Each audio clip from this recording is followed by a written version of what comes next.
Sinimula ng Estados Unidos ang digmaan laban sa Iran. 44 na araw nang nakalipas, habang inaangkin ni Donald Trump at ng pamahalaan ang tagumpay sa gitnang silangan, mahalagang maunawaan ang totoong sitwasyon. Mas malakas na ang Iran ngayon kaysa nung simula ng digmaan. Sa mga darating na dekada, babalikan ng mga historiador ang tunggaliang ito bilang isang mahalagang punto ng pagliko sa geopolitika. Kung tutuusin, hindi kayang tapatan ng Iran ang Estados Unidos dahil mas malaki, malakas, at moderno ang militar ng US. Pinatunayan ng Iran na sa makabagong digmaan, hindi laging panalo ang mas malaki. Laging sinasabi ni Donald Trump na walang laban ng Iran, pero hawak nila ang kipot ng Hormuz. Isang mahalagang checkpoint sa pandaigdigang ekonomiya. Sa video natin ngayon, susuriin natin kung anong nangyari sa 44 na araw na labanan na ito, pag-uusapan ang totoong dahilan kung bakit nagsimula ng bagong digmaan si Trump, at higit sa lahat, sasagutin ang tanong, saan tayo patungo mula rito? Bagong lahat, mantagda tayo ng batayan at tingnan ang 10 bagong realidad na dulot ng digmaan. Walang naganap na regime change sa Iran dahil ang nagawa lang ni Trump ay palitan ng 86 na taong gulang na kataas-taas ang pinuno ng kanyang 56 na taong gulang na anak. Pangalawa, ni 1 kilo ng enriched uranium mula Iran ay hindi nakuha ng Estados Unidos.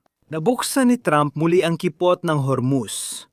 Ngunit dati naman itong bukas para sa lahat at walang bayad bago magsimula ang digmaan. Dahil kontrolado na ng Iran, kailangan na magbayad ng $2 milyong na singil bawat barko ang mga bansa. Ipinagmamalaki ni Trump na winasak ng US ang militar ng Iran. Pero napatumba pa rin ng Iran ang pinaka-advanced na fighter jets ng Amerika.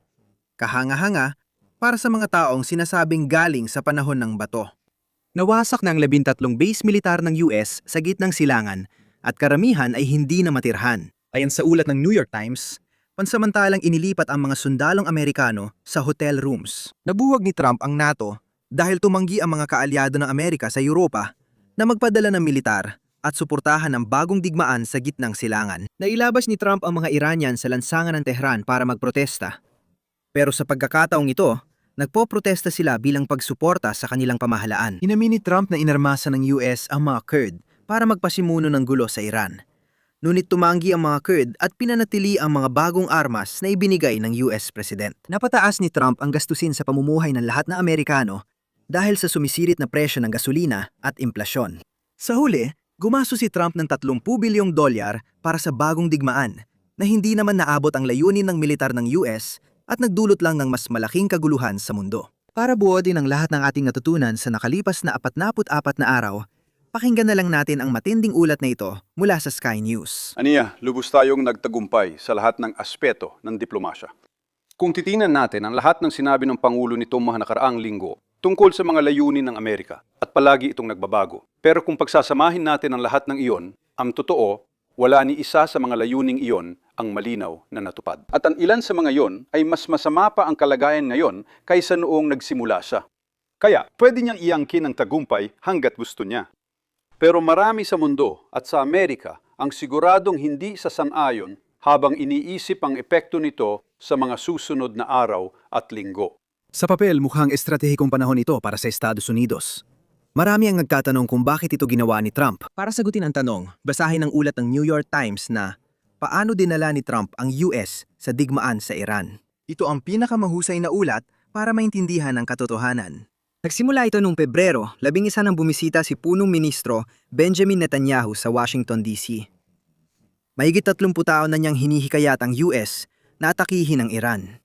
Nang magkita sila ni Trump at ang mga tagapayo sa White House, dinala ni Trump si Netanyahu mula press room diretso sa Situation Room, isang secure na intelligence complex na bukas 24 oras araw-araw.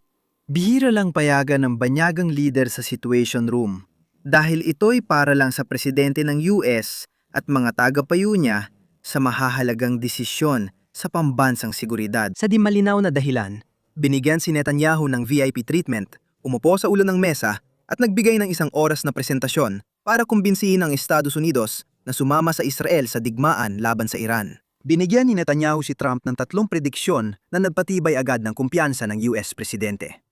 Sinabi niya na kayang sirain ang kakayahan ng Iran sa mga misil sa loob ng ilang linggo at magiging sobrang hina ang rehimen na hindi na nito mahaharang ang kipot ng Hormuz. Tiniyak ni Netanyahu kay Trump na halos zero ang posibilidad na umatake ang Iran sa US bases at kaalyado sa rehiyon. Sa papel, mukhang madali ang desisyong ito. Pwedeng magsagawa ang US ng pagpapalit ng rehimen sa Iran na halos walang negatibong epekto. Muling naniwala si Trump sa kasinungalingang ilang ulit ng pinabulaanan na kaya nating magtagumpay sa pagpapalit ng rehimen sa pamamagitan ng pambubomba sa bagong bansa. Mula Cuba, Vietnam, Iraq, Afghanistan hanggang Libya, napakasama ang record ng US sa pagpapalit ng rehimen. Ngunit naniwala si Trump na magbabago ang takbo ngayon. Kumagat agad si Trump sa pain ni Netanyahu at nagtiwala sa bagong plano. Marami sa gabinete ni Trump ang nagbabala sa kanya na kayang paramihin ng Iran ang kanilang missile at drone. Mas mura at mas mabilis ito kaysa sa pagtatayo ng mamahaling interceptor ng Estados Unidos para protektahan ang interes ng Amerika at mga kaalyado sa rehiyon. Nakakatuwang isipin, si Pangalawang Pangulo J.D. Vance ang pinakamatinding kritiko laban sa panibagong digmaan sa gitnang silangan. Binalan ni Ginoong Vance si Ginoong Trump sa harap ng iba na ang digmaan kontra Iran ay maaring magdulot ng kaguluhan at maraming nasawi sa rehiyon. Maari rin nitong sirain ang koalisyong pampolitika ni Ginoong Trump at ituturing itong pagtataksil ng maraming botante na naniwala sa pangakong walang bagong digmaan. Sinabi ni J.D. Vance kay Trump na magdudulot ng kaguluhan sa rehiyon ang bagong digmaan laban sa Iran. Binala niya si Trump na maaring mahati ang mga taga-suporta ng Republikano at baka tumiwalag ang mga MAGA supporters. Dahil matagal nang isinusulong ni Trump na sila ni Vance ang pinakaangkop na tandem na mamumuno ng responsable sa White House. Lumalala pa ang sitwasyon. Sinabi ni General Dan Kay ng US, pinakamataas na opisyal militar ng bansa, kay Trump na ito ang standard operating procedure ng mga Israeli.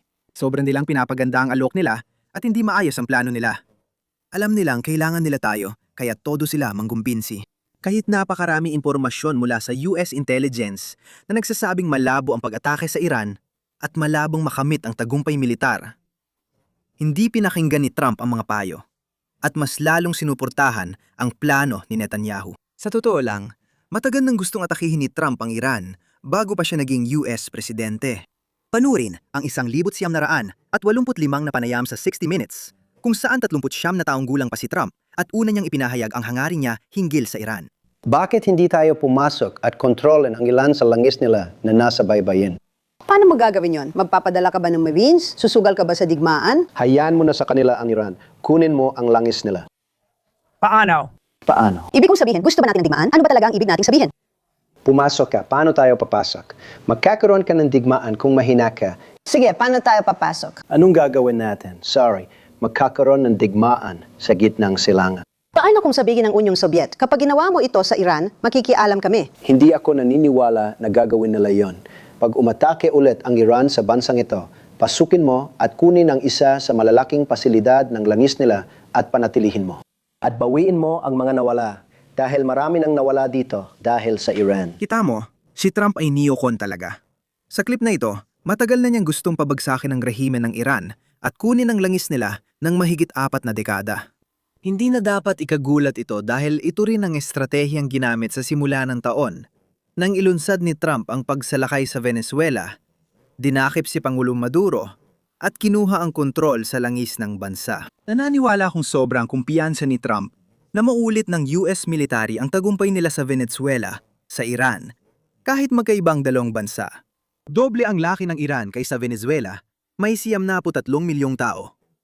At di tulad ng Venezuela, Iran ay lumalaban para sa kaligtasan nila. Pero habang nakikita ang mga opisyal ng US at Iran sa Pakistan ngayong weekend para pag-usapan ang posibleng usapang kapayapaan, sa tingin ko ang totoo, nagsisimula pa lang ang sigalot na ito sa gitnang silangan. Sinabi ni Trump na gagamitin ang 10-puntong plano ng Iran bilang basehan sa usapang kapayapaan.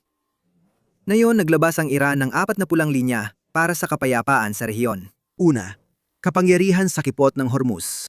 Pangalawa, pagbayad ng danyo sa digmaan. Pangatlo, pag-unfreeze ng lahat ng nakablock na ari-arian ng Iran. At ikaapat, pagtitiyak ng komprehensibong panrehiyong tigil putukan. May mga ulat na ngayon na si Trump ay nagsimulang pumayag sa mga bagong kahilingang ito, kasama mga opisyal ng Iran na sinasabing pumayag si Trump na palayain ng mahigit $6 na bilyong na halaga na nakapirming pondo ng Iran. Dito nagiging komplikado ang kwento na hindi pa rin maintindihan ng marami. Hindi kontrolado ng US ang pagtatapos ng digmaan dahil may boses din ang Iran. Ipinapakita ng ebidensya na kakaunti lang talaga ang insentibo ng Iran para tapusin ang sigalot na ito. nakakakuha ng kalamangan ng Iran. Ang Strait of Hormuz ay nananatiling isa sa pinakamalagang choke point sa pandaigdigang ekonomiya. Dahil sa pagtaas ng presyo ng langis, nasa matinding presyon ang mga supply chain at may bantang pagbagal na ekonomiya, hindi na rin nakahiwalay ang Iran. Alam ng Iran na habang tumatagal ang krisis, mas lumalakas ang kanilang posisyon. Kapag natapos agad ang digmaan, salungat ito sa kanilang interes. Magpapababa ito ng presyo ng langis, magpapatatag sa mga pandaigdigang merkado, magbabawas ng pressure sa US ekonomiya, at magbibigay kay Donald Trump ng tagumpay sa politika. Para sa Iran, walang kabuluhan ang ganung resulta. Ang tamang estratehiya ay pahabain ang krisis, dagdagan ng pandaigdigang pressure sa ekonomiya, at pilitin ang mga pangunahing ekonomiya sa Europa, India at Asia na bawasan ang pag-asa sa Estados Unidos at mag-adjust sa bagong sitwasyon. Ngayon, maaaring nasasaksiyan natin ang pag-usbong ng bagong sentro ng pandaigdigang kapangyarihan na hindi batay sa tradisyonal na dominasyon ng militar, kundi sa heograpya, kontrol sa enerhiya, at kakayahang makaimpluwensya sa pandaigdigang ekonomiya sa malawakang saklaw. Nakatayo tayo ngayon sa Labrador, Canada, at sa kabila ng karagatan ay ang Greenland.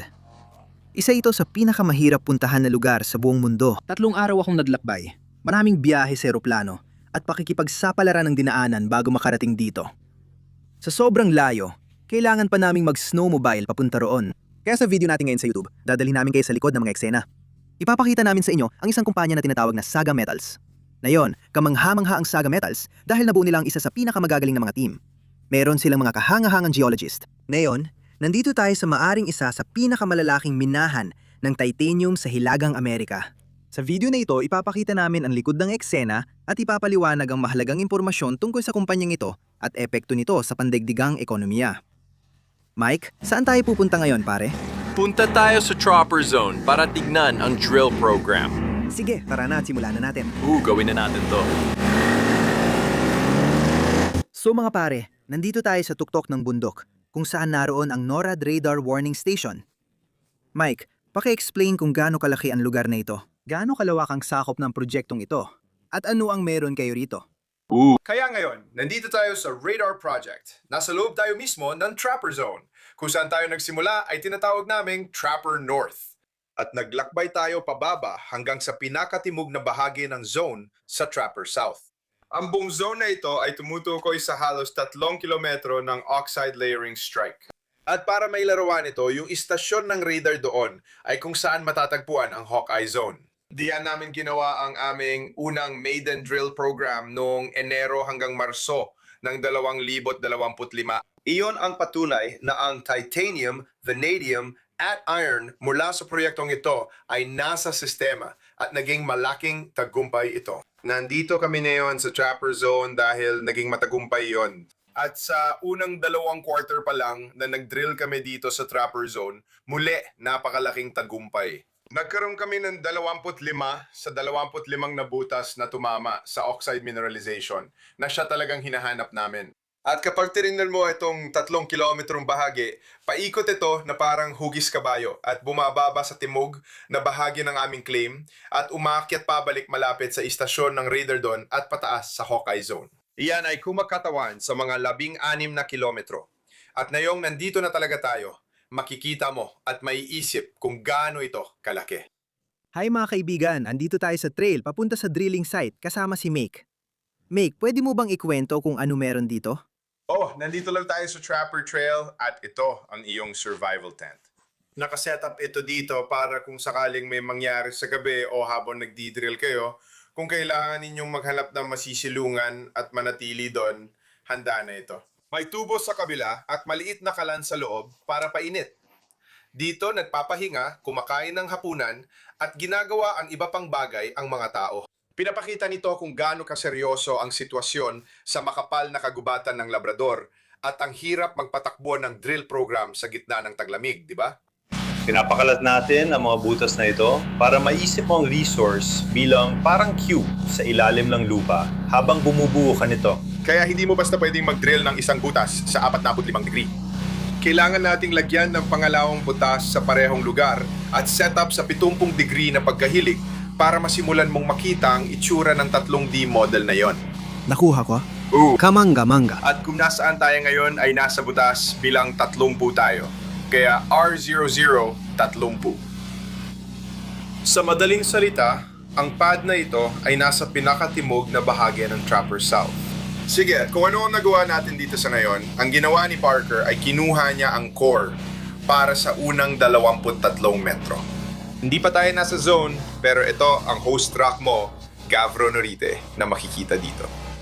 At mga nasa 30 metro pa siguro, magsisimula na tayong pumasok sa magnetite zone, kung saan makikita mo ang titanium, vanadium at bakal sa sistema. Sinusulat namin ang RDS 00 at pagkatapos ay ang numero ng butas namin, pati na rin ang numero ng kahon. Tuwing napupuno namin ang isang kahon dito, lalagyan namin ito ng takip, babalutin at ilalabas doon. Sa susunod na mag-drill kami, pupunuin namin at babalutin agad ang kahon. Iaangat ang hilera, ilalagay sa roll, itutugma sa kahon, ilalagay sa loob at maghahanda para sa susunod na run. Ang galing! Nasa ibabaw tayo ng Trapper North. Simula ng 3 kilometer trend sa dulo, mararating natin ang drill at Trapper South na nasa huling drill pad, ang pinakatimog na drill pad. Kung mapatunayang may potensyal, ito ba yung tinutukoy mong posibleng maging isa sa pinakamalalaking deposito ng titanium? Sa palagay mo? Kung mapapatunayan mong ito ay 3 kilometrong kahabaan ng makapal na patong ng oxide, magiging isa ito sa mga nangunguna sa Hilagang Amerika. Hindi ka paniwala. Ayos, kamanga-manga. Lahat kayo, sana ay nagustuhan ninyo ang behind the scenes na pagtingin sa pagbisita ko sa Saga Metals. At kung may isang mensahe akong gustong iwan sa inyo, ito ay higit pa sa kwento tungkol sa yamang mineral. Ito ay geopolitika.